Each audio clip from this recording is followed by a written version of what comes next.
So, multivitamins, they're a waste of time. No. Multivitamins are the greatest health bargain of the 20th and 21st centuries. You know, 100 years ago, there weren't any vitamin supplements. That doesn't mean people didn't need them. It just meant that they probably ate better or they died sooner. We know they did. They had more sickness. We know they did. One of the great public health benefits is the multivitamin. It's inexpensive, and that's why you're being told to not do it. You've got all these people that want to sell you 30, 40, 50 different products that are $80 a piece or more, or even less. That's still a lot. And there's more money to be made in diversity and selling lots of things. Come on, young ladies, did you ever have a Barbie doll? The doll wasn't expensive. It's the clothes that cost a fortune. The same was true of G.I. Joe. The same is true with getting a house. You know, the basic mortgage payment isn't that much, but by the time you add on the taxes and the insurance and all the things you have to do, the repairs and the furniture and the utilities, all of a sudden everything goes up. So keep in mind that the multivitamin is economical. It's cheap. It also is pill friendly. If you don't like taking tablets, a multivitamin means fewer pills to take. You have to also get a good multivitamin. Now, having said that, everybody asks me, well, what brand? Well, I don't have a recommendation on brand, but I do have a suggestion what to look for. Make sure you look for natural vitamin E as in Edward. That would be D-alpha, not the DL. The DL is synthetic. Look for magnesium citrate instead of magnesium oxide. Not real likely you'll find it, but look and see if you can. Look for a good slug of the B complex vitamins. You're looking for the number 25 or possibly 50. In some cases it's micrograms, in some cases it's milligrams, but look for much larger than RDA amounts of the B complex vitamins. When you take a multi, you take one each meal. If it says you take one a day, you take one each meal. If it says you take 3 a day, you would take 2 each meal. So the multivitamin is the greatest health benefit, the greatest health bargain that you can get. Get a good one, read the label, ask people which ones are good for them. Remember, you generally get what you pay for, with one notable exception. I have seen products called whole food vitamins, multivitamins. And when I've contacted the source or looked into it for myself, I find out that there is whole food in there, but they bring the label claim up to the numbers on the label by using additional laboratory vitamins, the very same ones that you can get at a much lower cost in a regular vitamin product.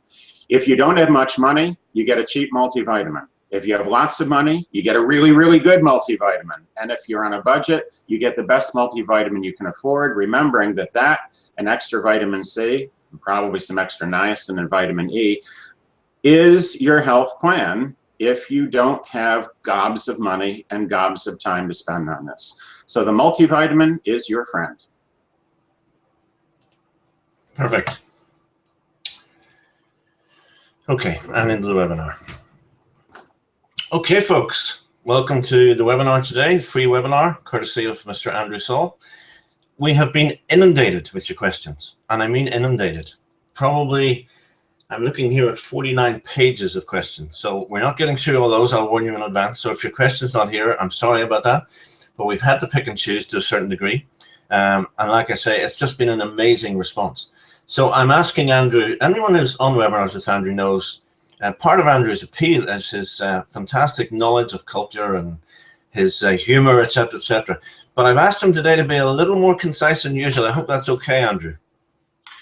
Well, you know, I like our little fireside chats, and I will go along with Trevor for the good of the public. Yes. Thank you, I appreciate it. So let's not waste any time. We're going to tell you later on about some other things which is going to be of a lot of interest to you, but let's not waste any time in getting straight in there with the questions. Vitamin C, the old faithful to start with. This comes from Tim. Are there any known problems associated with long-term high-dose vitamin C intake? Yes, there are. One is the possibility of low copper. However, this is very rare because most people have too much copper. If you read the work of Dr. Carl C. Pfeiffer, MD, you will realize that we suffer from copper overload, and it's actually beneficial to not have so much copper. Why is that? Well, there's copper in most water pipes for a start. And if you take more vitamin C, you could lower your available copper. I don't see that as a problem, and I've never run into a single person for which it was a problem. The second problem with long-term high-dose vitamin C intake for some people is they may have some kind of stomach distress. If you take very high doses, you may find that you feel a little uncomfortable. Vitamin C is a weak acid, but still, it can, in some sensitive people, be a problem. The solution to this is easy. You take buffered vitamin C. Outside of that, the biggest problem with long-term high-dose vitamin C is best said by Dr. Abram Hoffer: you're going to live a lot longer. Is that a problem for you? Okay, this is from Dave and Judy. Is your vitamin C intake, I presume they're asking you specifically, from ascorbic acid or from another source? And how much does it cost you? I get the cheapest ascorbic acid I can find. How much does it cost? Go on the internet. You can pick up vitamin C as ascorbic acid for somewhere in the neighborhood of $15 to $20 a pound. A pound is 454 grams. That's 454,000 milligrams. That's nearly 500,000 milligrams for $15 to $20. It's very inexpensive, and by the way, I'm not making this idea up. It's Linus Pauling who suggested that you take pure vitamin C crystals in a little juice, divide the dose. Okay, this one's from Laurie. I can't afford to take high doses of non-GMO vitamin C powder. There are times I can't even afford the cheap stuff. Am I doing myself more harm than good if I take 5,000 milligrams daily of ascorbic acid powder, which is probably derived from GMO corn? Can it be damaging to the beneficial gut microbiome? Can it be beneficial to... Sorry, I made a mistake there. Can it be damaging to the beneficial gut microbiome? Okay, the C is beneficial and it's not going to harm your friendly gut bacteria. First of all, your stomach acid is very, very strong. It's much stronger than vitamin C, which is a very weak acid. So if anything, we're going to kill off your beneficial gut microbiome. It would be the acid that you secrete in your stomach that goes right down through the duodenum into your small intestine. And if that's not going to kill the little guys off, vitamin C certainly isn't either, any more than vinegar or a tart lemonade. As far as GMO goes, I am opposed to GMOs, but it has no bearing biologically, and certainly no bearing chemically, and absolutely no bearing physically on vitamin C as a molecule. Vitamin C is C6H8O6. There is only one way you can arrange those atoms into a vitamin C molecule. And GMOs do not work at the molecular, at the atomic level. They just don't. So if you can afford non-GMO, more power to you. If you can't, take lots of C, because the issue is your health. And if money is tight, go cheap. I've been saying this for a long time. This is why the health products industry doesn't particularly care to have me talk so much, but that's the way it goes. Most people don't have a lot of money. Take a lot of C, get the cheap stuff, take a lot of it, get the cheap stuff, take a lot of it. People will try to tell you that it's going to harm you. That's not true.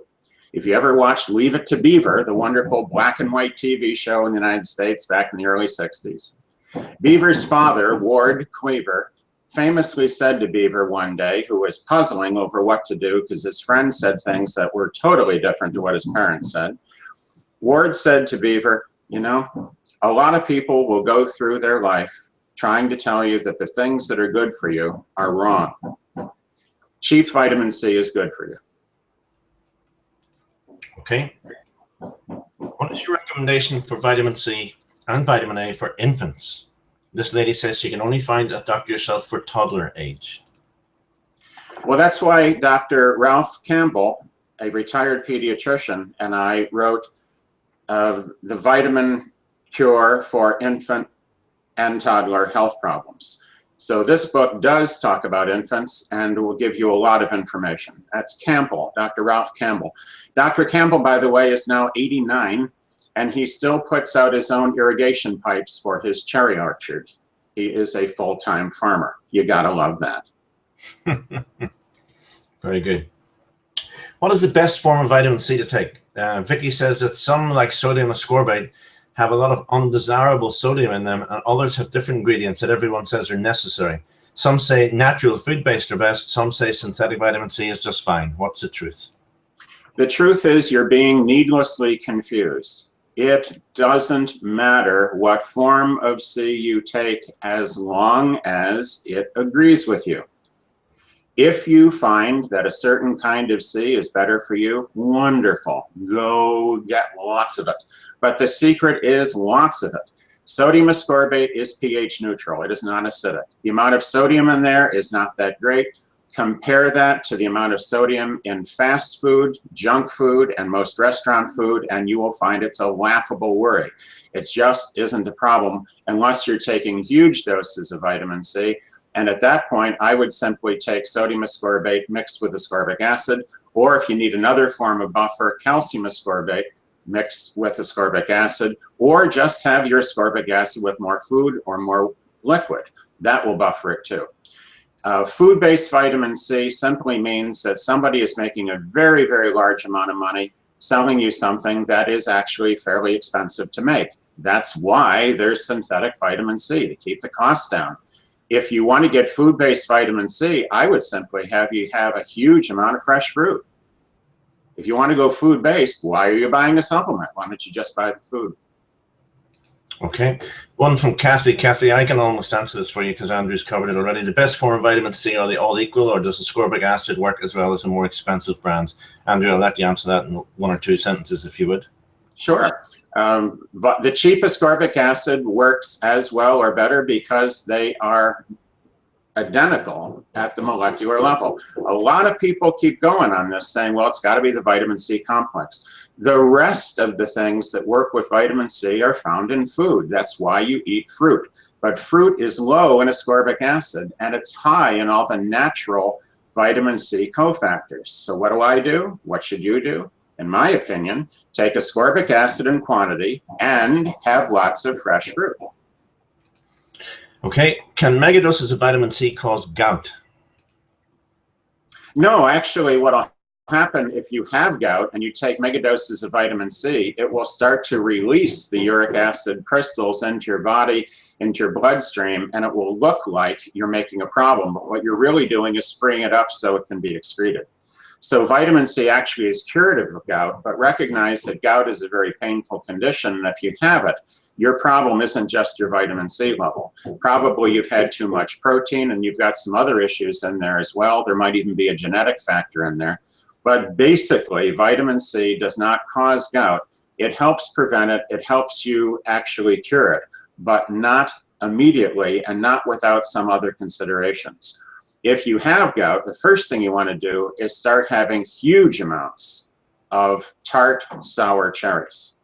And if you can't get those, you can buy tart sour cherry juice. Make sure it's organic, and you can consume this in quantity.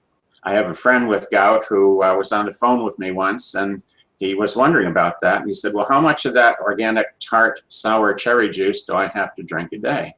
I said, well, that isn't the juice, actually. I want you to get the concentrate. Oh, okay. Well, how much of that tart sour cherry juice concentrate should I drink a day? And I said, oh, about a bottle a day. You could hear him from 2 rooms away. My wife heard, a day? It was hysterical. But sour cherries, tart cherries, this really helps to get rid of the symptoms of gout. Sounds a little weird, but it works. Vitamin C will also help. Okay, I'm smiling to myself because I know the answer that's coming here. Carol says, I'm almost 82 and I want to increase my vitamin C ascorbic acid. Mine is 500 milligrams 4 times a day. How will I know when I've taken too much? You'll be at saturation, also known as bowel tolerance. And Carol, that means exactly what you think it means. You take as much C as you can comfortably hold, but not so much as gives you loose stool.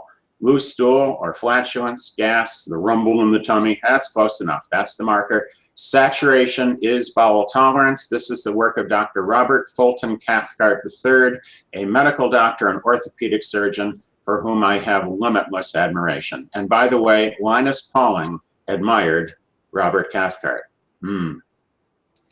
Okay, a couple of questions from Darlene. First one, if you have 5,000 milligrams of vitamin C, ascorbate acid powder, and 5,000 milligrams of vitamin C, calcium ascorbate powder. Which of those would give you more vitamin C, I think is the question. Which is the more absorbable? Well, they're both absorbable because when you take calcium ascorbate or hydrogen ascorbate, which would be ascorbic acid, either way, when dissolved in water in your body, you're going to have ascorbate. Ascorbate is the business end of the molecule. That's why it can be sodium ascorbate, hydrogen ascorbate, or ascorbic acid, or calcium ascorbate, magnesium ascorbate. It doesn't really matter because the ascorbate's what you want. Calcium ascorbate is actually less effective than ascorbic acid, and you get better results using ascorbic acid. Calcium ascorbate is for people that either have stomach issues, sensitive tummy, or calcium ascorbate is good for chewables or anytime you have contact of any length of time with the teeth. Calcium ascorbate is non-acidic, and therefore it's better for the teeth. If you are taking ascorbic acid, you should always rinse your mouth, and I usually have a bite of cheese after I have vitamin C's ascorbic acid. But ascorbate is a small molecule, and it's smaller than the simplest sugar. Do you know a kid that can't absorb glucose? You wish you did if you were a teacher. This is a small molecule, so ascorbate goes right in. There is no absorption issue with vitamin C. Okay, and the same lady says that her bowel tolerance level is around 1,700 milligrams per day. Is there a vitamin C product that she could take that would enable her to get more vitamin C before reaching bowel tolerance? Why would you want to? If your bowel tolerance is 1,700 milligrams a day, Dr. Cathcart would say, you're done. If you're healthy.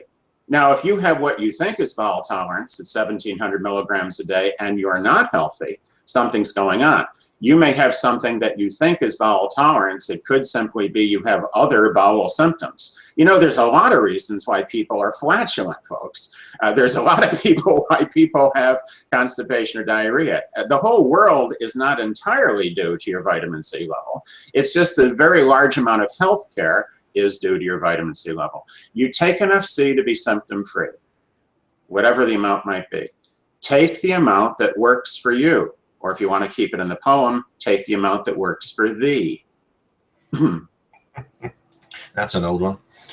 Okay, this one is from Dean. And I'm not sure Dean gives us enough information, but here we go. Dean's wife and himself have started vitamin C therapy with 15 to 25 grams per day. They're both experiencing headaches. Will they subside? Is the dose too large?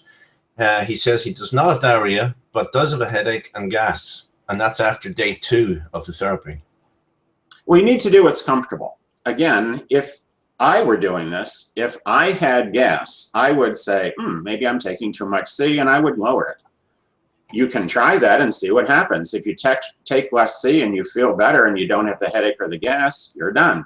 If you take less C and you still have the headache and gas, well, you could try taking no C and see if you have headache and gas. You know, you might just have a headache for other reasons. You might have gas because you eat too many beans, or you don't chew your food well, or you like bagels and pizza. Try having more rice. Try having more salads. This will help to improve that. With your headache, go and see a chiropractor. That could help. Drink more water. That will help. There's lots of factors here. Generally speaking, though, if you take a lot of C and if you have gas, you're taking too much. Okay, one from Mary Lou. I've been I think she means I've been unable to find. Yes, sorry. I've been able to find very little information on vitamin C enemas. Might they provide an effective treatment in the absence of vitamin C IVs? I don't think so. The vitamin C IV is really not that hard to do. Most people, when they go into hospital, are going to have an IV running anyway. It's not that difficult to tap in vitamin C as well. Absorption, again, of ascorbate is so good, there's really no need to go through all those gyrations. Okay. The easiest vitamin C, there's no name in this, the easiest vitamin C to give children is the powdered form in orange juice. I have heard that this will ruin your teeth. You are talking megadosing every few hours, even minutes. Could you answer if this powdered vitamin C will actually damage tooth enamel, especially in megadosing? The person I'm referring to cannot rinse out their mouth due to severe disability, and I would hate to ruin their teeth while trying to help them with their allergies. Well, in this particular case, if you cannot rinse, you do not do. You don't give ascorbic acid to someone who can't rinse their mouth out. That's just common sense. I, again, not only rinse my mouth after I have vitamin C as ascorbic acid in solution, but I also have a piece of cheese or a piece of bread or a piece of fruit or some kind of food as well to make sure there's no trace in there. You can use calcium ascorbate. You can use sodium ascorbate. Calcium ascorbate and sodium ascorbate are pH neutral. There's no acidity there at all. In fact, calcium ascorbate is good for people that have gum issues. You can pack that stuff right along the margin of the gum. Doesn't hurt the teeth and does help the gums. Allergies do respond to high doses of vitamin C in most cases. I know one lady who had every allergy there was. She was tested for 128 different things. She was allergic to everything. She started taking high doses of vitamin C. She was tested again. She was allergic to nothing. It was really quite dramatic. That doesn't always happen quite that well, but vitamin C is an antihistamine and an antitoxin, and it works really well. Sodium ascorbate, calcium ascorbate, IV vitamin C, all these options are available to you. Is it true that vitamin C can help the severity and the length of shingles? And the lady says, anyone with shingles will really appreciate this answer. Well, this has been known for a long time. Dr. Frederick Robert Quenner and Dr. Robert F. Cathcart, these are physicians that knew this 30, 40, 50 years ago. Very high doses of vitamin C are extremely effective against shingles. Shingles is a virus, it's painful, and it's a problem, and people are scared right out of their minds over this because the purveyors of vaccinations and drugs are trying to panic you into thinking you're going to get it, particularly if you never had a chickenpox shot. But that's not true. You can take huge amounts of vitamin C and you can inactivate those viruses. It just works. In fact, in desperate cases, you can take vitamin C and put it right on the skin. Of course, you don't use ascorbic acid for that because it's going to hurt. It would be like putting vinegar on the skin. Don't do that. You can use calcium ascorbate poultices. Put it right on the skin if you like. Take oral doses. In severe cases, IV. The amount of vitamin C that a person with shingles will hold is astronomically high. But you don't send a boy to do a man's job, as Dr. Quenner said. You take enough C to be symptom-free, whatever the amount might be. And if someone has shingles, their need is very, very strong for vitamin C. Okay. Jean says, I've recently learned that vitamin C supplements are mainly produced in China. With the poor quality and purity control associated with supplements made in China, should we be worried? And then are there any safe alternatives? Well, we need to stop hammering China here for just a minute. The fact of the matter is the manufacture of ascorbic acid was streamlined by the Chinese, who invented a process for producing high-quality ascorbic acid in the 1960s.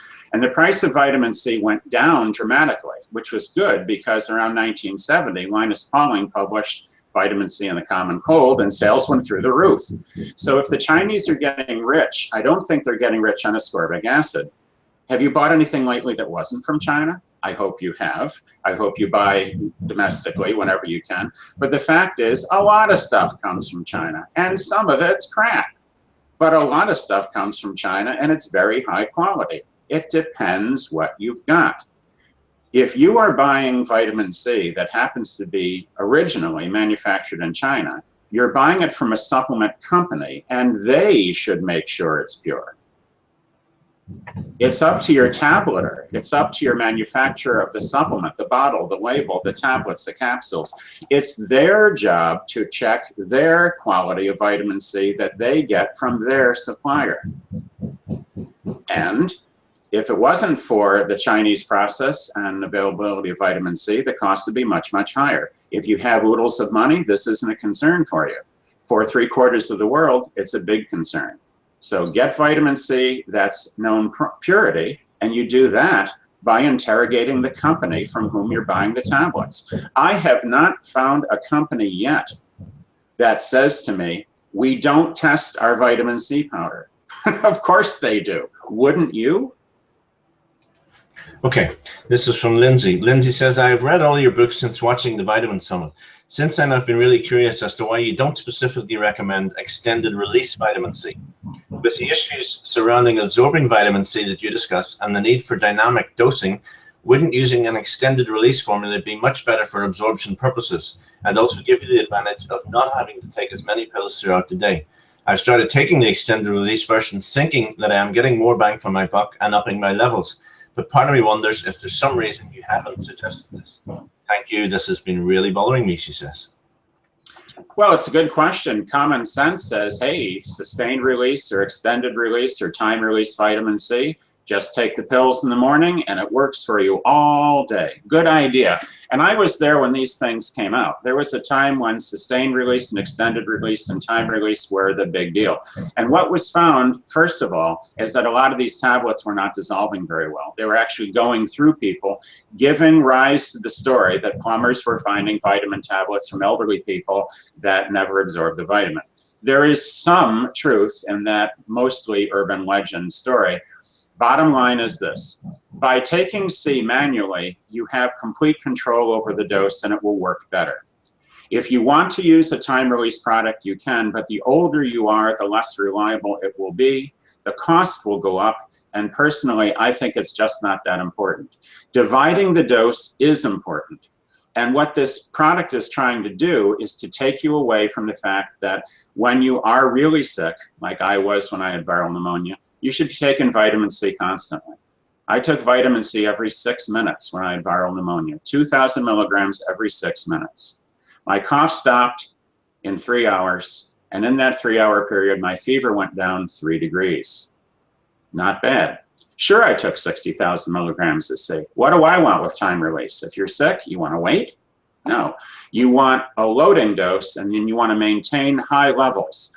Extended release sounds good. Time release sounds good, but it doesn't play out nearly as well as you think.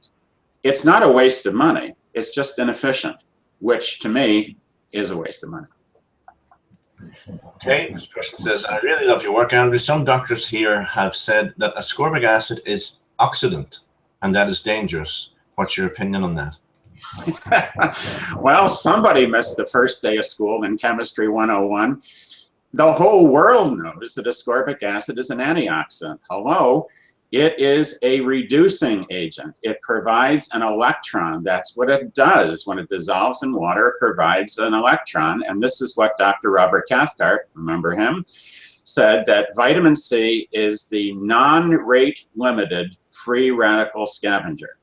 And in everyday terms, that means that it provides lots and lots and lots and lots of combat against free radicals. So it's a reducing agent. It is the solution to the problem.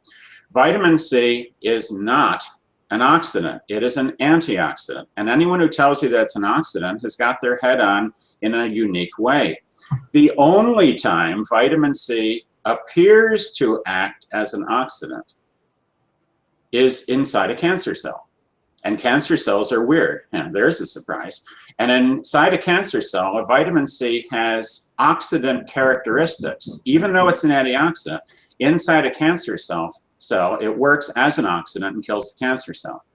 But it's well known, even the American National Institutes of Health admit this, it's well known that vitamin C, even in huge quantity, does not harm healthy cells. It has that oxidant-like property inside a cancer cell. For normal people, vitamin C is, has, and always will be an antioxidant. Okay, one last quick one on vitamin C before we move on to something slightly different. Aline asks, can I dissolve vitamin C in water, store it in a glass bottle in the fridge, and consume it throughout the day, or will it lose its strength? Yes, you can, and yes, it will. And why bother? I mean, you know, is it that much harder to take out the bottle and uncap it and drink it, or take out the bottle of water, put it in a glass with a little C and drink it? I've seen video of Linus Pauling and his wife, Ava Helen Pauling, actually doing exactly that. They take little C, they put it in the cup, they put in some water, and they drink it. Hey, if it's good enough for Linus Pauling, it's good enough for you. All right, let's say you're at work. Let's say you can't get to your vitamin C store. Let's say you're in a restaurant or on a plane or visiting relatives and they don't want to see you putting suspicious looking white powder in a glass and downing it. Maybe the social circumstances are such that you can't do it. Yes, you can. You can put vitamin C in water, but vitamin C loses its stability once it is in solution. Powdered ascorbic acid will keep for years. It's actually the most stable form of vitamin C. That's something that people don't tell you when they're hawking other types of vitamin Cs. The most stable form of vitamin C by far is pure ascorbic acid. But once you put it into water, it dissociates. That means the hydrogen comes off the ascorbate molecule, and now the ascorbate molecule is looking around for things to neutralize. And if there's any oxidants in the water, or just oxygen in the water, guess what's going to happen? So the secret is, if you must pre-dissolve your vitamin C, put in a lot more than you think you're going to need, and keep it tightly capped. Is it better than nothing? Oh, absolutely. But I still favor mixing it up fresh. But if you're in a public place, your solution is probably a good one. Okay. What a lot of you won't know, folks, just to let you know, this is a webinar we're doing for free with all these questions, and there are hundreds of them. We do this on a regular basis as part of the Mega Vitamin Formula, which is Andrew's e-course, which we launched about 2 years ago, and we've had many, many hundreds of people go through that. Andrew, I just want to ask you, because I know you actually really enjoy doing the course, and I just want to ask you to share with people for a couple of minutes your experience we've had over the last couple of years of doing that. Well, I do enjoy doing the course. This is fun. I've been doing this for 41 years now, and after a while you kind of get into it. The best part are the reports from people that have had huge improvements in their health, and what really astonishes me is that relatively small things give such large benefit. In healthcare, we think in terms of huge amounts of money being spent just to make the symptoms a little less, or to get someone who's in serious illness to have enough improvement where they can learn to live with the rest of it. Huge amounts of pain and suffering and time and money are being spent on relatively inefficient gains. Whereas with vitamin therapy, you're addressing a fundamental cause of illness, which is bad nutrition. We overeat, but we're undernourished. This is true. And look at the hospital food. Look at what people eat in schools. Look what they're fed in nursing homes. Oh my heavens. What we're trying to do is break out of this idea that you have to spend a huge amount of money on medical care or a huge amount of money on supplements in order to be well. And the Mega Vitamin Formula course is getting down to the simple, the basics, the stuff that really works, that's cheap. And nobody's going to tell you about that because it's cheap. Why would they want to put themselves out of business? Why would the pharmaceutical industry or a hospital want to tell you how to not need them? Why would people that make money offering 20, 30, 40, 500, 1,000? I know one vitamin company that has 10,000 products for sale. Why would they want to reduce this down to just a few simple rules? Well, they don't, but I do. So I love the work. I love helping people.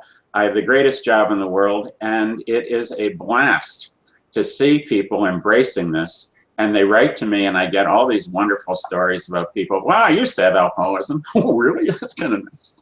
Here's a story for you. You're going to like this. This was a neighbor of mine, okay?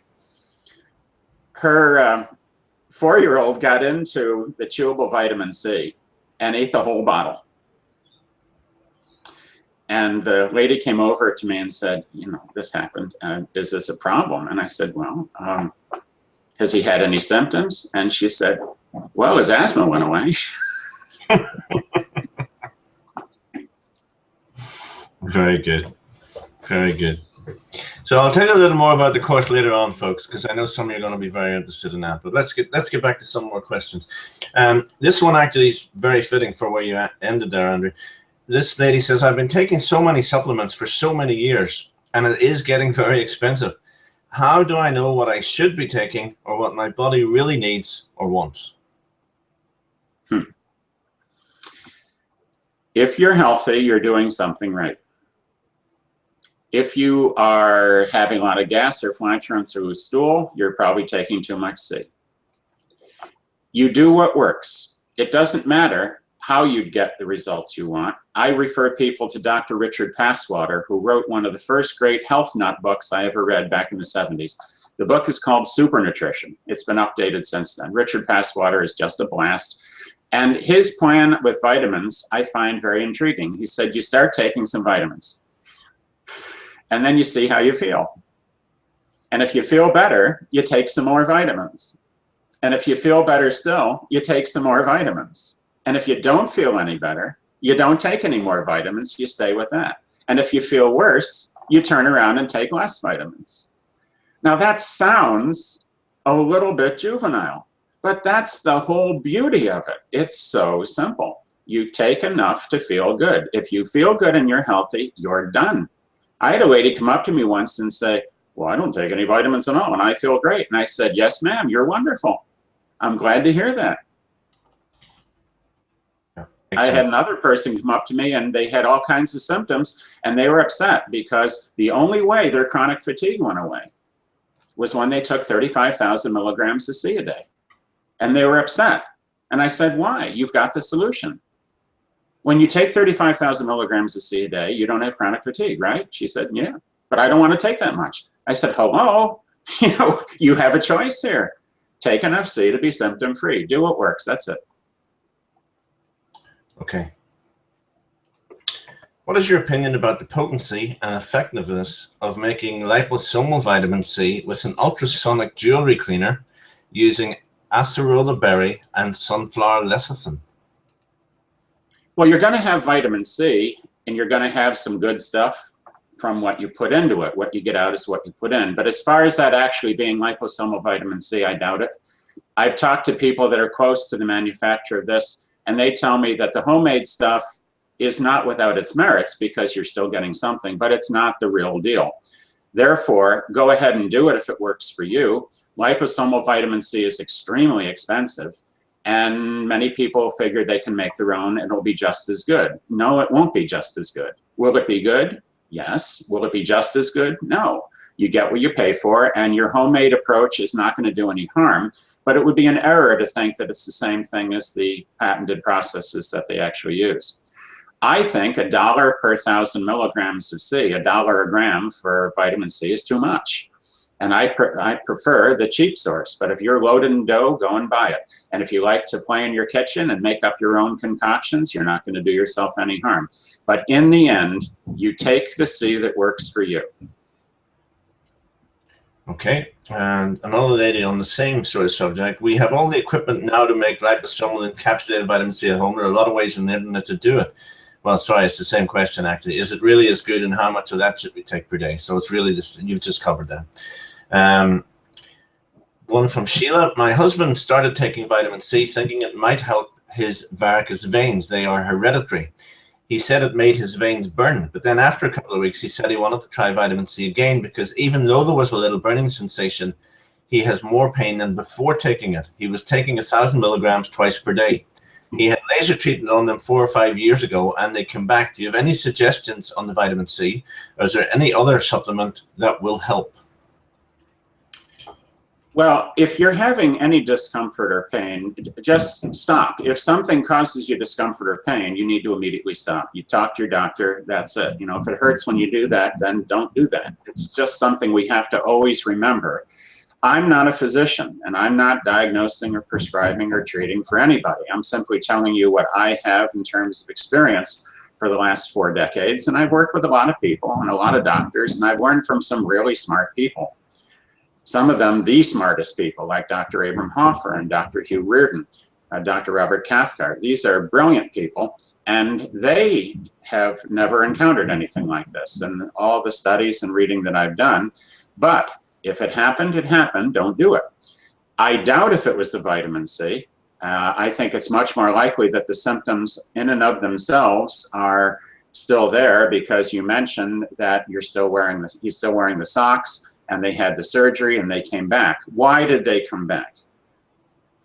This is where we come to vitamin E as an eddy. Now, my father had varicose veins, and they were famous throughout the neighborhood. He liked to take sun baths with his Bermuda shorts on his old Army surplus cot out in our backyard in the middle of summer in the sun for about 2 to 3 hours on a Sunday afternoon. That was my father's favorite way to relax. He would just go out and wear his shorts and bake in the sun.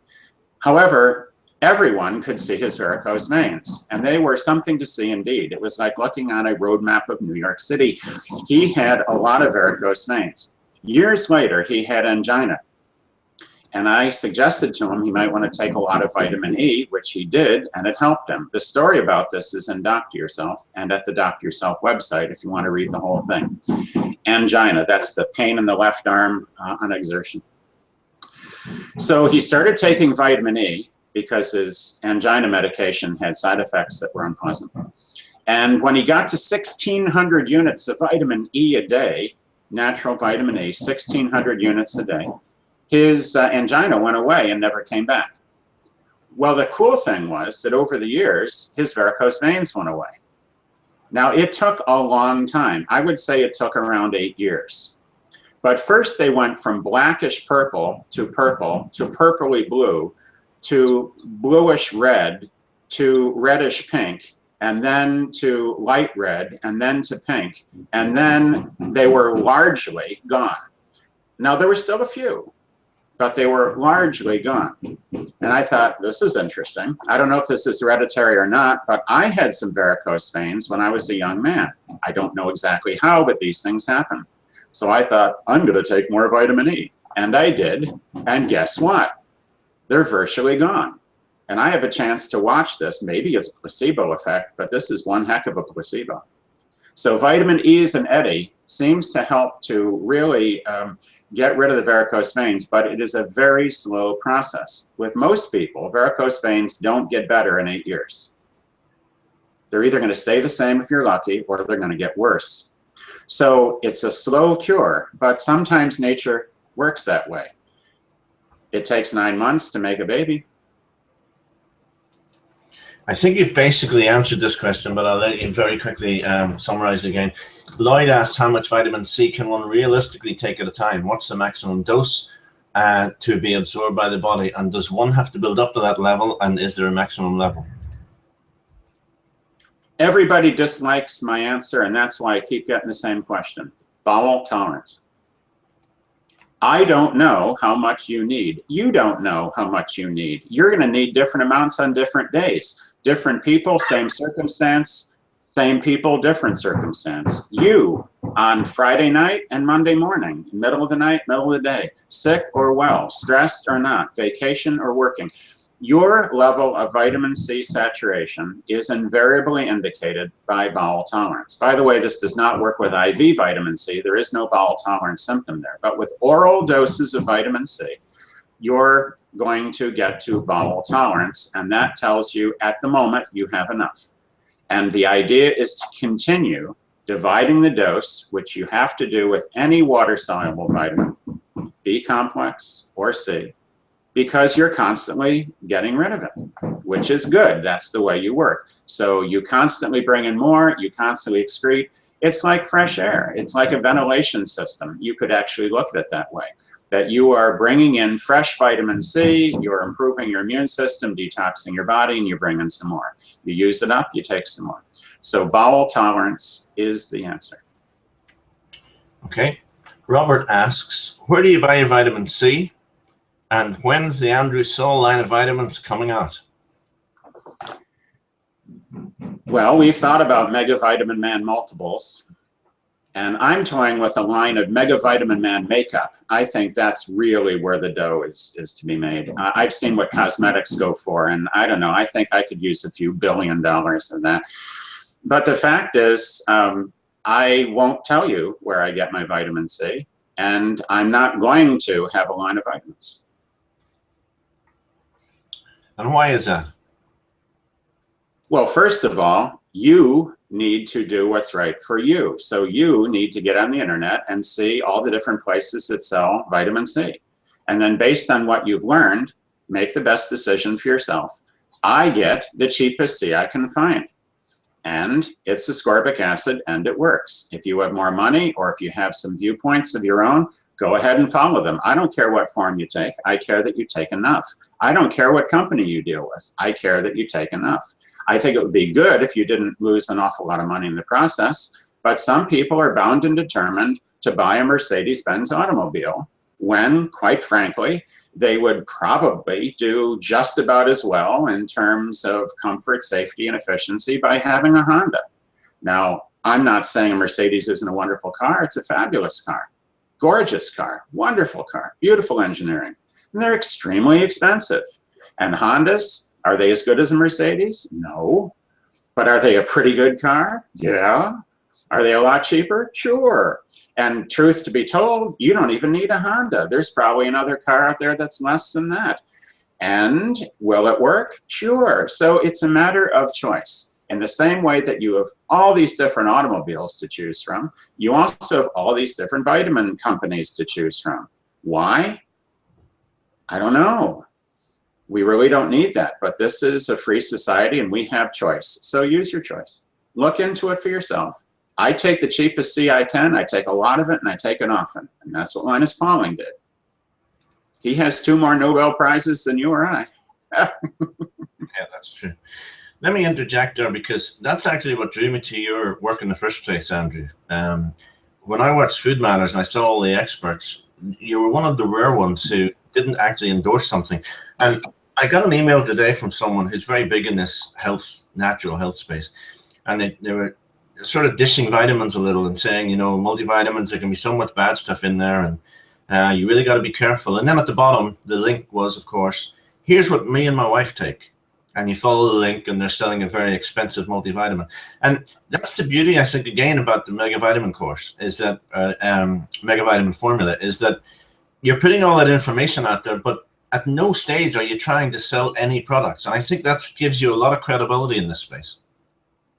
Well, I appreciate that compliment very much, Trevor. And the only reason I don't have a financial connection with the health products industry is because I would not listen to me if me had a connection with the health products industry.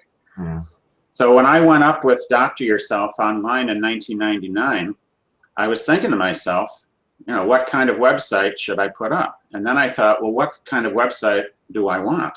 What kind of website would I like to read? And I'd want one that had peer review by physicians, that was accurate, that had lots of good information, new information, well referenced, and interesting and fun to read, and free, and with no product endorsements whatsoever. So that's why I'm doing this, because it's the golden rule. I'm treating you the way I want to be treated. Very good. Back to the questions. This is Pamela. Pamela has read that vitamin C in high doses can be used to treat severe pain. And there's a lot of big words here, which I'm not very good at, so I'll say that in advance. I have trigeminal neuralgia type 2. I am on oxcarbazepine. It's some sort of drug. I'm sorry, I can't pronounce that. Generic to Trileptil, 150 milligrams, half a tablet 4 or 5 times a day. Side effects are terrible. Doctors say they will go away, but it's a powerful drug with possible serious medical consequences. He said not to take, and this amazes me, he said not to take large doses of vitamin C since it is not known if this will cause serious consequences. I can't drive, I cannot walk in a straight line, and my cognitive function is impaired. I am therefore totally deprived of a normal life. I am ordinarily very active. I am 73 and depressed. Okay, let's just take a straight face check here. You're taking a strong drug with likely, or at least possible, serious medical consequences. You can't drive, you can't walk in a straight line, your cognitive function is impaired, you're deprived of normal life, and you're being told not to take vitamin C. Do I really have to expand on this? Maybe I do. I don't understand how it's possible for a doctor to say, accept the serious consequences of these drugs that aren't working, and don't try vitamin C, which never killed anybody, which might help. Vitamin C does provide pain relief. Listen carefully. There were studies done on terminally ill cancer patients in such severe pain that they were on heroin for the pain. Okay? Strong narcotics, including heroin, because their pain was that bad. When these people got high doses of vitamin C, almost all of them stopped asking for the narcotic and came off the heroin in a matter of a week or so without any withdrawal symptoms. They stopped asking for heroin or opioids and narcotics because the vitamin C, for reasons that weren't well understood, provided that level of pain relief. Now you think that one over for just a minute. So I would say vitamin C is the solution, not the problem. And I think the doctor's caution is misplaced. Yeah, this seems unbelievable. This is from an old friend of ours called Bill. Bill always comes in with a few questions. And Bill says, I've read one well-known health practitioner say that you should take your vitamin C before your meals and not with your meals, as you will tend to absorb more iron than you need or want. What do you think about this recommendation? Well, it's interesting, but it's probably superfluous. You have this idea somehow that the stomach is just this empty drum and just sits there doing nothing. Your stomach is alive. Your stomach is churning. You are a living organism. And if you take it before your meal and not with your meal, what are we talking? 10 minutes, 15 minutes here? Do you really think that's going to make a big difference? I don't think so. Fact of the matter is, if you want to make sure you're not absorbing a lot of iron, guys, don't take a multivitamin with iron. You can get a multivitamin without iron and should. Women should have a multivitamin with iron, unless they're postmenopausal. And children need a multivitamin with iron because they're growing. They're making more blood. They need iron to do that. Pregnant women need even more iron because they're building a baby that's also building its own blood and needs iron. So the real issue here is if you're concerned about iron overload, you need to go plant-based. Meat contains heme iron, for which the body has no off switch, and you will continue to absorb heme iron to the point of overload, and vitamin C does increase iron absorption.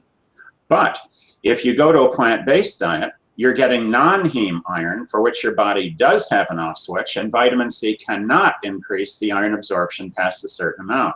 Your body's smarter than you think. Thank heaven for that. If your body wasn't smart, every morning you'd wake up dead because you forgot to breathe all night. You'd forgot to pump your heart. Do you remember to pump your heart once every minute? I mean, do you? Do you run around worrying about this? Some people do. Take more niacin. But what you have to see here, is that if the issue is iron overload, stop eating meat. And nobody wants to hear that. They want to say, stop taking so much C. No, take lots of C. Stop eating meat and get your iron from vegetable foods. You are going to not have a problem unless you have the hereditary iron issue, in which case it's another matter, but you'd know if you had that. The hemochromatosis, your doctor would have talked to you about that. That's a different ball of wax. But if you're just a guy like me and you're concerned about too much iron, just go plant-based. Problem solved. The hammer's going to come through that wall at any moment, you know that. Well, just so everybody can understand, I just want you to know that the FDA has a SWAT team outside of the studio right now.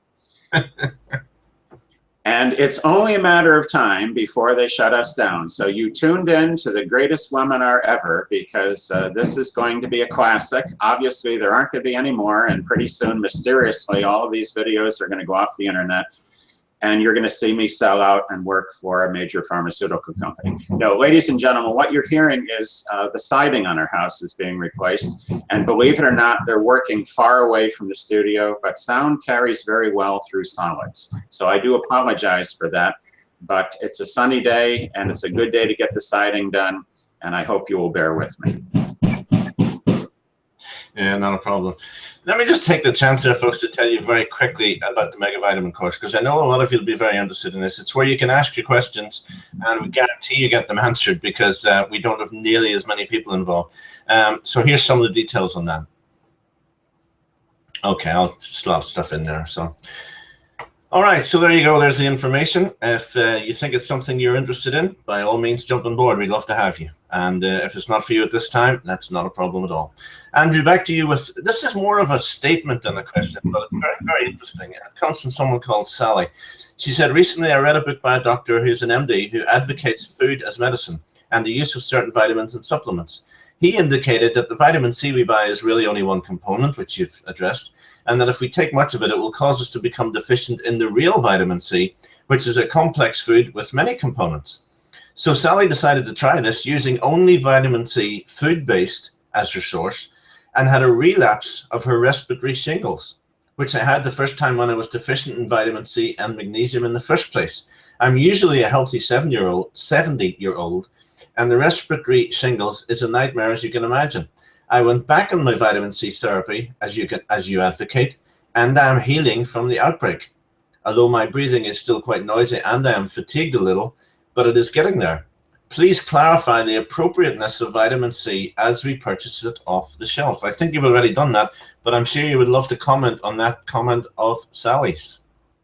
Oh, I think it's very instructive, and I appreciate very much your providing it. You have a situation here where you were getting success and somebody told you what you're doing isn't working, even though your body said it was. You listened because you're open-minded. You stopped taking the C, the problem came back, and then you took the C and the problem went away. I think that's pretty clear-cut. I'm sorry that there are still doctors who value philosophy over medicine, but there are some doctors who have a belief system or a point of view, or in some cases, a commercial investment in providing information that is partisan, that is, that it's skewed towards a particular objective, a particular point of view. And I think it's a mistake to warn people off vitamin C, and you are a very good example of exactly why it's a mistake. Keep this in mind. Respiratory shingles, and you are actually healing it with vitamin C, and it's necessary for you to go through this twice in order to prove that it works. Well, that's enough for anybody, so I hope the rest of us can learn from you. The vitamin C you get off the shelf is fine. If you don't think it is, fine, get another kind, go to a different shelf. It doesn't matter. The important thing is that you take enough, and you have demonstrated that so clearly. Yeah. Oh, and the other comment here, the doctor allegedly saying that if you take more ascorbic acid, you're going to become deficient in the other C factors. Well, that's just not true, because the other C factors are found in fruits. Taking more C does not mean you stop eating fruit. You don't take a lot of C and then go and get a McNothing meal. What you do is you take a lot of C and you eat a whole foods diet. Or you can just eat the whole foods diet. Or if you don't like whole foods, you can take C and have the McNothing meal, and you're still better off than if you had the McNothing meal and no C. It is a no-lose proposition. Take your C and eat right. And if you don't eat right, you really need your C. And if you do eat right, you still don't get enough C for respiratory shingles, which you have demonstrated. So in this case, I disagree with the doctor's assessment. I think it is a philosophical rather than a scientific assessment. Okay. May says, or May asks, have you heard of using vitamin C to treat UTI, urinary tract infections? I want to stay as much natural and not use antibiotics. I live in Costa Rica, and the pharmacist, I believe, has given her antibiotics. I take a lot of C anyway to control mold and not to catch cold or illnesses from others. It works well for those issues. I was just wondering if you had any specific info on UTI. Yeah, actually, this is one of the classic examples of vitamin C's effectiveness. Many people are told drink cranberry juice for that to acidify the urine. That they can handle no problem. And what they actually get is usually a watered down sugary cranberry drink, which is not going to acidify anything, let alone your urine. So vitamin C is ascorbic acid, as you can understand, will slightly acidify your urine. And not only that, the vitamin C itself works as an antibiotic, strengthening your immune system and acidifying the urine. Vitamin C in quantity also causes you to urinate a little bit more often. It's something of a diuretic. And if you're taking it in liquid, you're getting more liquid, which is always good if you have a UTI. Therefore, you're right on the nose. Vitamin C is just the thing for UTI. I've talked to a large number of men and women, especially women, over the years, and they all have said the same thing. Nothing helped their UTI. They did this, they did that, and finally they took the vitamin C, and not only did they get rid of the thing right away, but they didn't have any more as long as they kept taking the vitamin C. So, great idea. Lucy asks, are there any vitamins which are incompatible with each other or with food? Not really. There's a form or two of iron that you really shouldn't take with vitamin E. But the short answer to your question is no. The whole idea of a multivitamin or even a balanced diet would be knocked into a loop if there was a problem. We have this weird idea that vitamins don't get along well with each other. That's because drugs don't get along well with each other. This is an entirely different situation. Let's take a look at a World Series winning baseball team. You think those guys don't get along with each other? My guess is that even if they have personal issues, they still get along real well because they play well on the field. And you know, I don't care what they're doing off the field. We want them to win the World Series. On the field, they work together. They are synergistic. They are a team. Vitamins are a team. Nutrients are a team. You need a pitcher. You need a catcher. You need outfielders. You need infielders. You need everybody. And with vitamins, there is no vitamin that you don't need. There is no vitamin that's going to interfere with some other vitamin. And this is a short answer. The rare exceptions are trivial. And the bottom line is multiple vitamin, variety of foods. This is how the animal kingdom works. This is how nature does it. Take them all. Okay. In addition to vitamin C, what are the 3 most vital vitamins that you would recommend and why? Vitamins are vital. They're all vitamins. That's why they're called vitamins. It comes from vital amines. It was believed at first that they were all amines. They're not, but some of them were, like thiamine, vitamin B1. So you need them all. In terms of supplementation, to answer your question as fairly as I can, vitamin C and vitamin E as an Eddie and niacin are probably the big players in my opinion. These are the ones you usually don't get enough of from your diet and the ones that have the most clinical value in high doses. So that's C as in Charlie, E as in Eddie, and the other one would be zoning me out here. C and niacin. I need more niacin, obviously. So niacin and C and E would be the ones that supplementation is most needed. But it would be an error to think that you're getting enough of the B complex in your diet. You're not. A good multivitamin 3 times a day solves that problem. I could add magnesium to that for minerals. Magnesium has been underappreciated because calcium has been overstressed. Magnesium is an important mineral to get plenty of, and one of the best ways to do that is as magnesium citrate. It's slightly more expensive than magnesium oxide, but it's infinitely better absorbed. Another way, if you can't find magnesium citrate, is you can just take an Epsom salts bath. That's magnesium sulfate. An Epsom salts bath will deliver magnesium to you through your skin in a very comfortable, warm, relaxing manner. Okay, this is a very different question from a lot of the questions we've had today. It comes from Holly. Do you think there will ever come a time when vitamins will be banned? I sometimes wonder, as the FDA seems willing to eliminate anything that hinders making money. And I would just add that I was with a guy in Turkey who helped us with the making of that vitamin movie. And he was telling me that in Turkey, it's almost impossible to buy supplements. They're basically outlawed. And even if they order them from outside the country, the government will confiscate the packages. Can you ever see that happening in the States, Andrew? Probably not, because the last time there was a big push to limit potency and availability of vitamins, Congress was flooded with so many letters, more letters than on any other issue in history, that even our legislators realized that their jobs were on the line. And this is back around 1994 or so. And you always have to pay attention to what's going on. And one thing that's always going on that you always have to pay attention to is the FDA is going to try to get vitamins into the prescriptive hands of the pharmaceutical industry, which pays the FDA's budget. So you're going to see not an unavailability of vitamins, but you're going to see a restricted availability. Once vitamins become prescription, the pharmaceutical industry will be doing megavitamin formula courses. Mm-hmm. Which is a very scary thought. Another question, Andrew.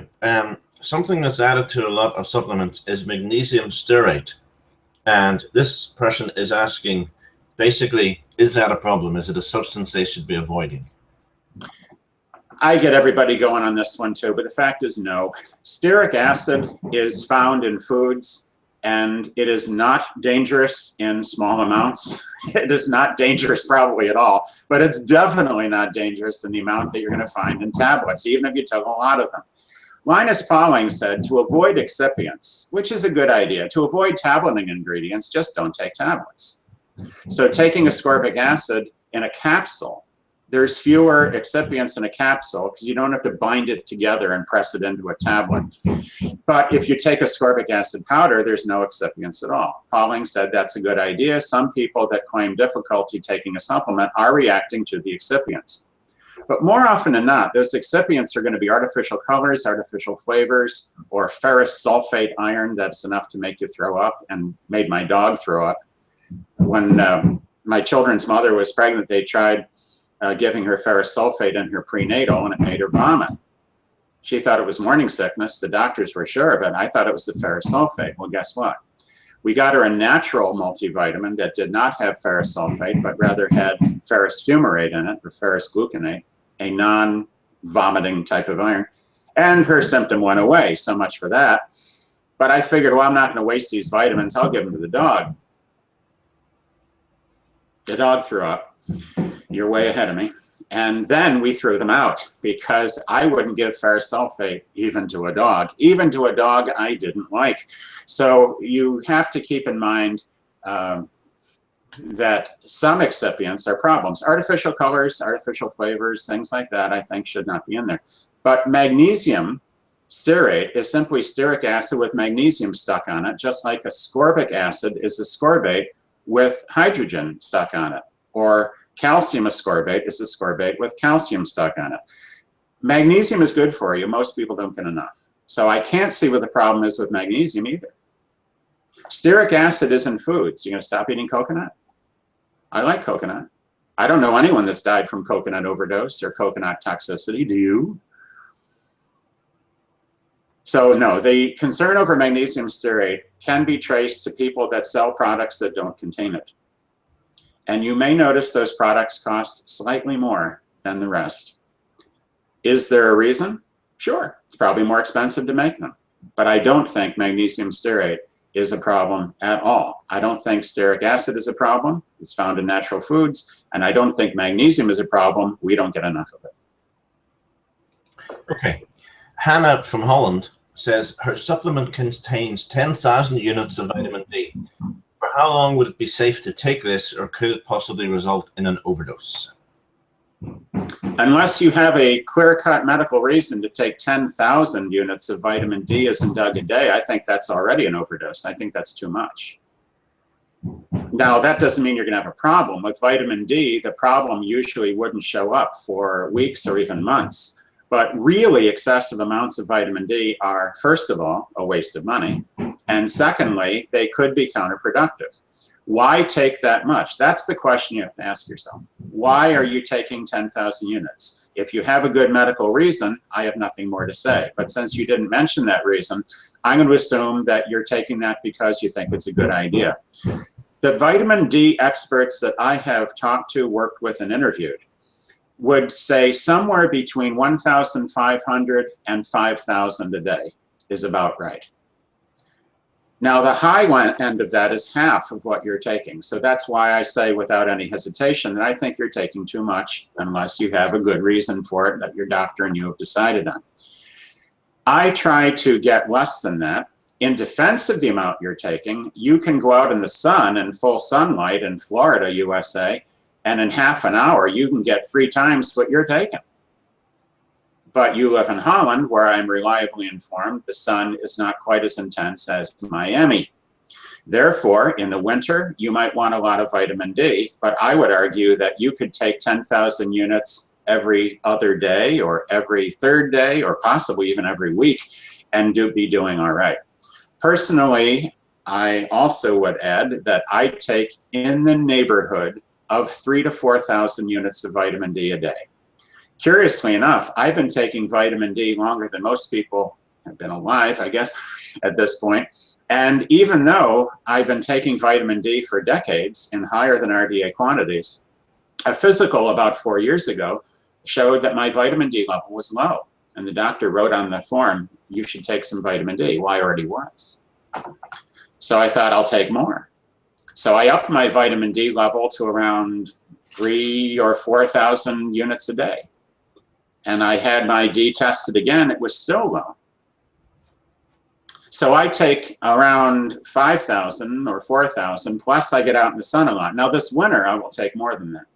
But in the summer, except for you folks down under, in the summer up here now, I'm taking less because I get out in the sun a great deal.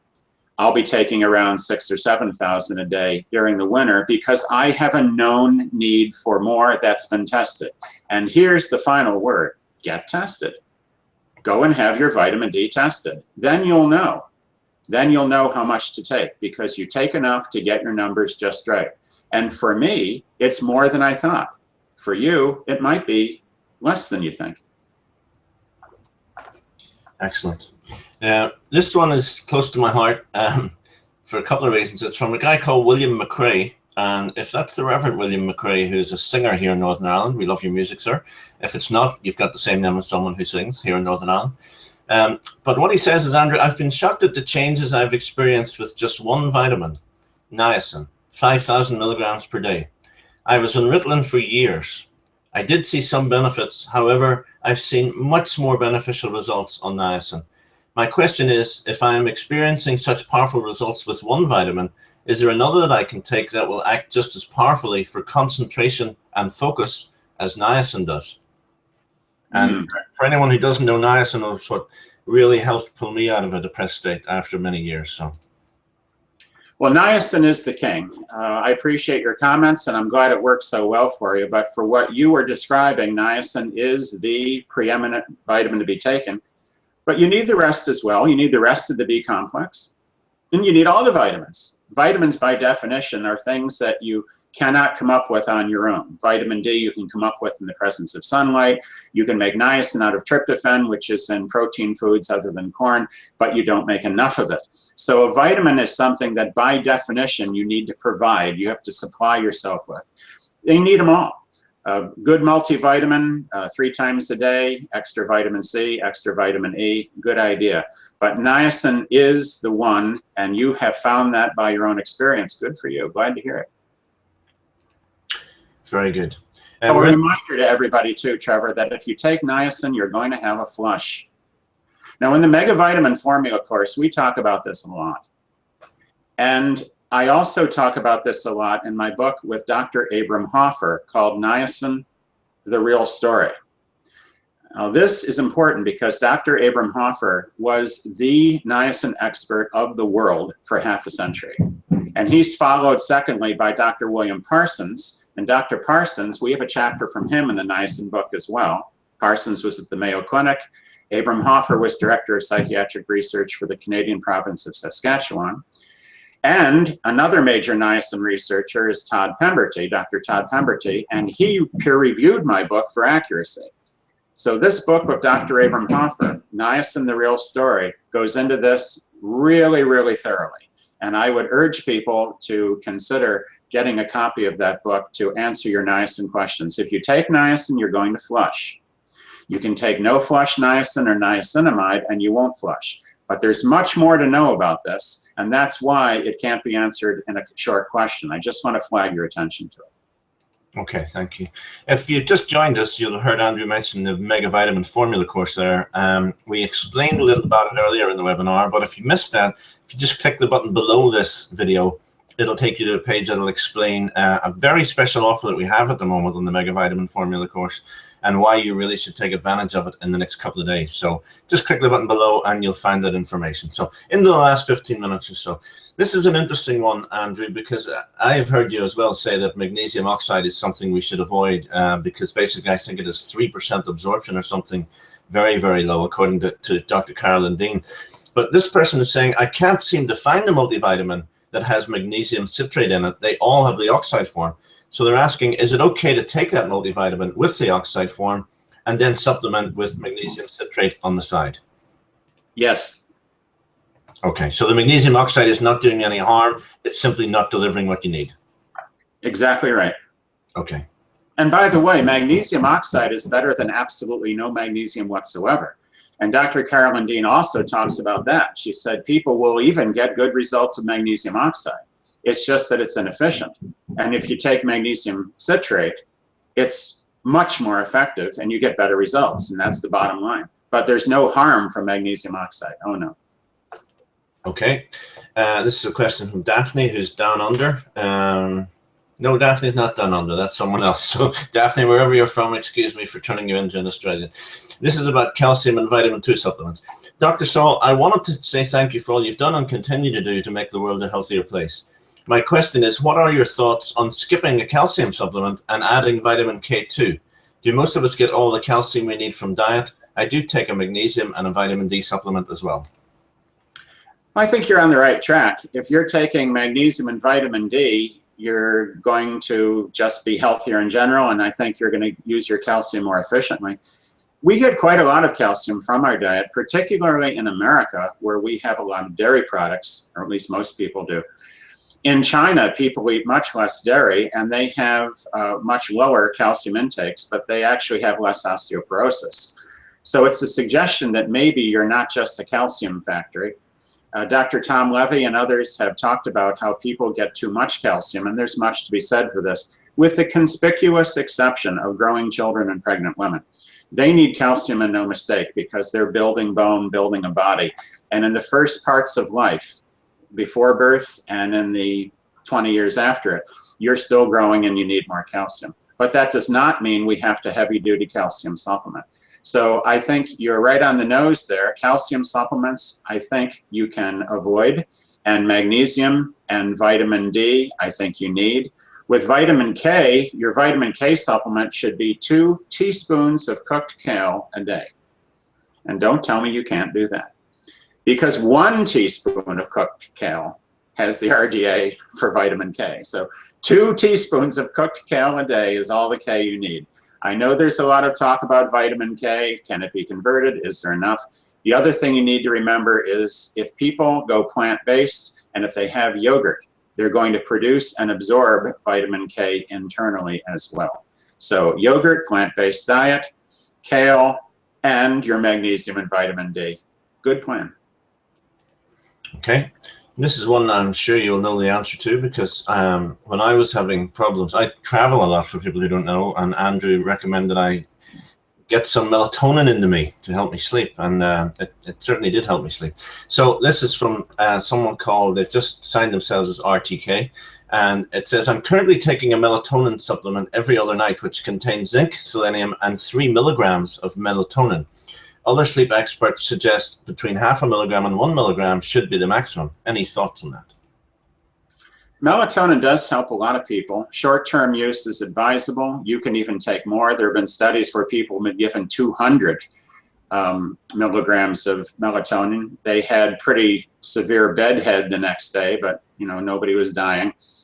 Overdosing on melatonin is obviously something you don't want to do, simply because your body can make it.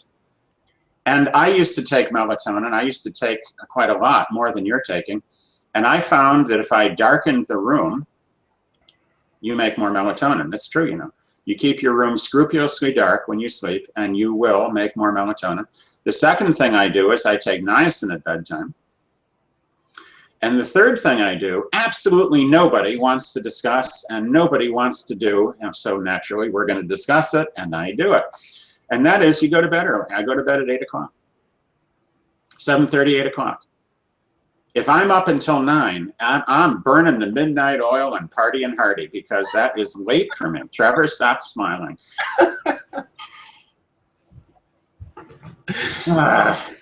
Johnny Carson had Ed McMahon. I've got Trevor King. Well, what you have to understand here is that I don't go to bed at 7:30 or 8 o'clock at night because I think it's fun. I do it because it works. And what happens is you make more melatonin, you have a better night's sleep. You just do.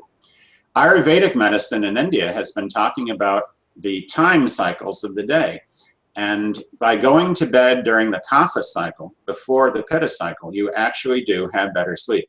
So that's what I suggest you do. Go to bed early and take some niacin, and then melatonin becomes irrelevant. When you're traveling, you're jet lagged. Who knows when you're going to bed? When I went to Korea, it was a 12-hour jet lag. And man, oh man, I wish I'd had more melatonin. But for most people, darken the room, go to bed early, take niacin. Melatonin is strictly optional. Okay, we're into our last few minutes here. This is a really interesting one, actually. Jeanette says, I'm a pensioner on a low income, so I cannot afford to take as much or as many high-dose supplements as I'd like to. But what she asks is taking above RDA but less than optimal dosage better than no dosage at all? Or are dosages which fall below your recommendations pointless and a waste of money? Some is better than none. If I were on the desert and I were very, very thirsty and I came along and there was a kid with a Kool-Aid stand with ice cubes and Kool-Aid, and I don't drink Kool-Aid, but I were very thirsty, and it cost $3 for a glass, I would not say, that's too expensive. I would not say, I don't like red coloring. I would not say, I don't like the flavor. And I would not say, the glass isn't big enough. I would pay the kids $100 and down the pitcher. And you know, I'd probably still be thirsty. But any port in a storm. So you do the best you can. If you are having difficulty affording vitamins, spend your money on multivitamins and Extra C. That's where you really want to do it. And this can bring your supplement costs down to a very low level. I spend about $1 a day, maybe $1.40 a day, somewhere in there. And I take a lot of vitamins. But if you were taking a good multi 3 times a day and extra vitamin C, it would be way under $1. And that's way under $365 a year. And I don't have to tell you what co-pays cost, what hospital stays cost. I don't have to tell you what brake work on your car costs or what it costs to have a person come and service your washing machine. You can afford somewhere in the neighborhood of $300 a year for your health. And if you can't, you need to get some assistance so you can. I'm not taking this lightly, but you really can do a good job on a low budget. So is some better than a lot? Absolutely. Okay, very quick one from Christopher. I watched that vitamin movie and read one of your books afterwards. I've just one question. Should one take a pause for any reason from taking vitamins on a daily basis? Only if you're going to take a pause from breathing, eating. No, I think it's purely philosophical. There's a lot of stuff out there where people try to complicate this. Look, you need your vitamins to help your body feel good. So you want to feel good all the time, so you take your vitamins every day. Children should wash their hands before every meal, say please and thank you, and take your vitamins. Okay, we're going to finish off with one last question. And you can talk about this for hours. Why isn't the importance of vitamins, especially in megadoses, taught more generally in health coaching? Because you haven't made sure that it is. It's us. Like Pogo said, we've met the enemy and they is us. The reason it's avoided is because we've allowed it to be avoided. I think we should make a movie to bring forward the value of megavitamin therapy. Hey, we did one. It's called That Vitamin Movie. I think we should have website. We have drself.com. People tell me you should write books. I've done 13 of them. And if you really want to go to the big one that has the most information, if you really want to get into this in detail, it's called The Orthomolecular Treatment of Chronic Disease. This is a huge book. It's like, I don't know how many pages. I think it's 800 pages, 500,000 words, double column, big book, and it weighs 4.5 pounds. You can thud that on your doctor's desk when they say, I don't see any evidence that vitamins can cure disease. Well, just give them that book and maybe that'll help persuade them. But the real reason this nonsense goes on and this sick world exists is because we're allowing it. So you and I have to do our part to make sure that we teach people, and the way we teach them is by example.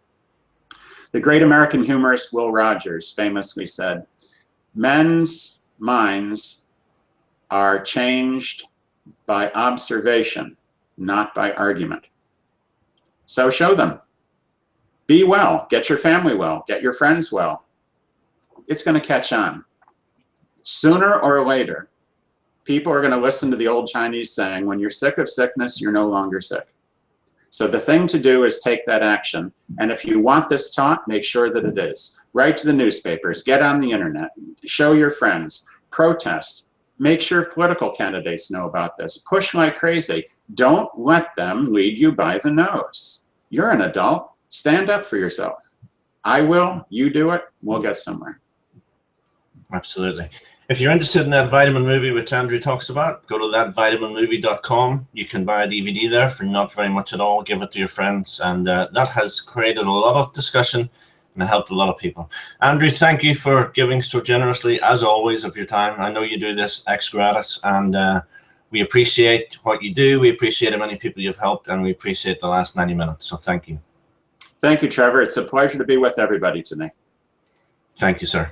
So we leave it there, folks. I'm really sorry if we didn't get your question. Like I say, we had 45 pages of them. I think we got through around 10 pages. We would have been here a very long time to get through them all. But thank you for sending them in. If you would like to find out more about the Mega Vitamin Formula course, like we said earlier on, the information, just click the button below the video, and that will take you and explain a very special offer that we have for the course coming up in October. So we hope this has been helpful to you. We thank you for joining us. We would ask you to go and join our Facebook page. There's stuff posted there every week. We never answer questions there, so you're wasting your time posting them. I would just tell you in advance, simply because there's way too many for us to do that. But join us on Facebook, andrewsaul.com, doctoryourself.com, and if you're interested in the course, it's andrewsaulcourse.com. Thank you again. Have a good evening.